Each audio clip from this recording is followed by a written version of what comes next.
Hey there viewers, and welcome back to another episode of Ray of All Trades. Today we are working on a Troy built TB270ES.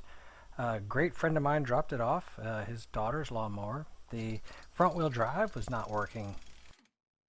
It's a self-propelled, it requires a belt and a pulley off of the main motor, as most of them do. And as soon as we flipped it up on its side, noticed that the pulley inside the plastic housing there was disconnected.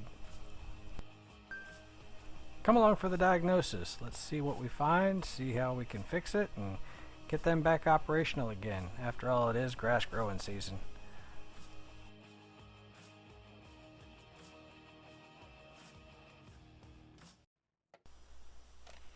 So let's see if we can get this figured out as to what's going on with it. So 10mm bolts to hold that plastic cover on. It has a little lip there that runs up into the deck, and that pulley there was supposed to be attached to that spindle that the blade was attached to. So the first step is to figure out what height that pulley is supposed to be on that spindle shaft.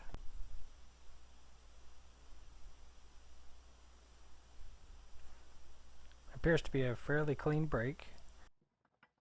So I put the spindle shaft back onto the output shaft of the motor, put the pulley where it's supposed to be, and lined up with the belt so that it's not rubbing anything, and taken a measurement on that spindle shaft. It appears to be a completely flat break on the top.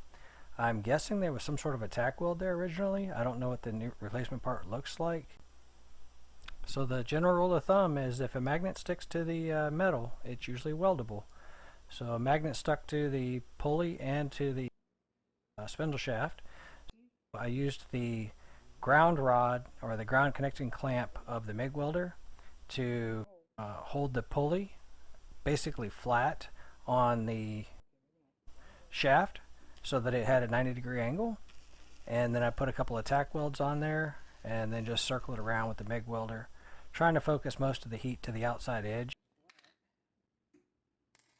Any type of bleed over is going to end up being in your way, as you'll see later that I obviously have some of that. So I welded across the back side, basically ran a bead all the way around the back side of that pulley, and then flip it back over and weld the top side.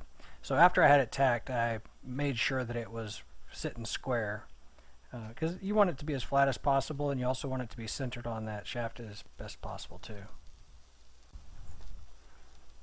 So what I noticed most of all was that I failed to get a clean piece of metal to attach the clamp to, and it was causing me havoc as far as the welding. I was able to get it finished up though. Because I had a lot of bleed over, basically the weld was larger than it needed to be on that one side. I had to use the Dremel tool and a carbide cutter and just keep working at making that spindle cleaner and more round than it ended up being after I was done with the welder.